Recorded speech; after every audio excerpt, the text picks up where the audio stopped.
Hello বন্ধুরা, আমার চ্যানেলে তোমাদেরকে স্বাগত জানাই। আমি আজকে একটি অন্যরকম রেসিপি নিয়ে এসেছি পিঠে পার্বণের।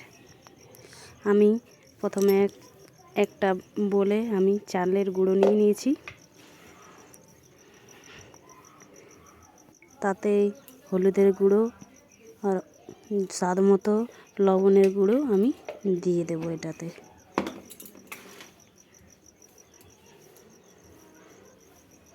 তারপরে আমি সেটাকে মাখিয়ে নেব, ভালোভাবে মাখিয়ে নেব। তারপরে আমি জল দিয়ে মাখিয়ে নেব, যেভাবে আমরা আটা মাখি।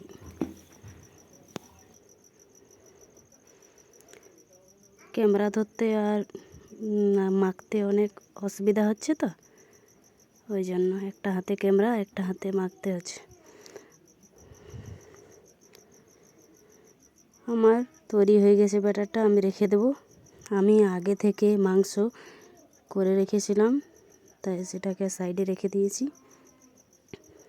এইভাবে ব্যাটারটা রেডি করে নেবেন। আমি কড়াইকে গরম করে নিয়েছি এবং তাতে আমি তেল দিয়ে দিয়েছি। আমার তেল প্রায় গরম হয়ে গেছে। এই তেলে আমি সেই ব্যাটারটা দিয়ে দেব। আর মনে রাখবেন যে ব্যাটারটা দেওয়ার সময় সঙ্গে সঙ্গে নাড়াচাড়া করবেন, না হলে জমাট বেঁধে যাবে আর হয়তো খাবার সময় কাঁচাও থেকে যেতে পারে। একবার ট্রাই করে দেখবেন, অনেক সুস্বাদু খেতে হয়। আমি তো প্রায়ই বানাই, প্রিয় খাবারের মতোই।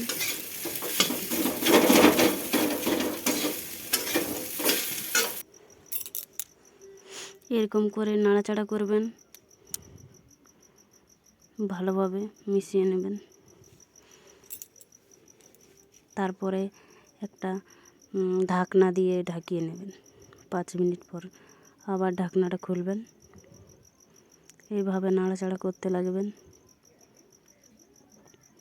এরকমই প্রসেসে পিঠেটাকে করতে হবে। তোমাদের দিকে কি এটার নাম আমি তো জানি না, কিন্তু আমাদের এ সাইডে আমরা এটাকে লাড়া পিঠাই বলে থাকি।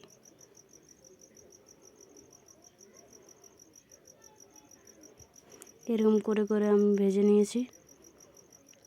ঝুরি ঝুরি করতে হবে প্রায় একদম। আবার ঢাকনা দিয়ে দিয়েছি। এরকম প্রসেসে চালিয়ে যাবেন আপনারা। তারপরে আমি পুরো ভাজাভাজি হয়ে গেলে আমি মিডিয়াম আঁচে করছি এটাতে। তারপর আমি মাংস কষাটা দিয়ে দেব।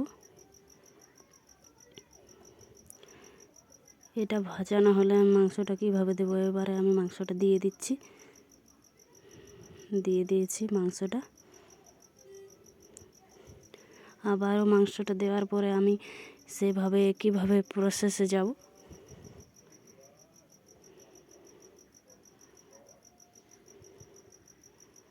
ওই যে কি বললাম, এটার নামই হচ্ছে লাড়া পিঠা।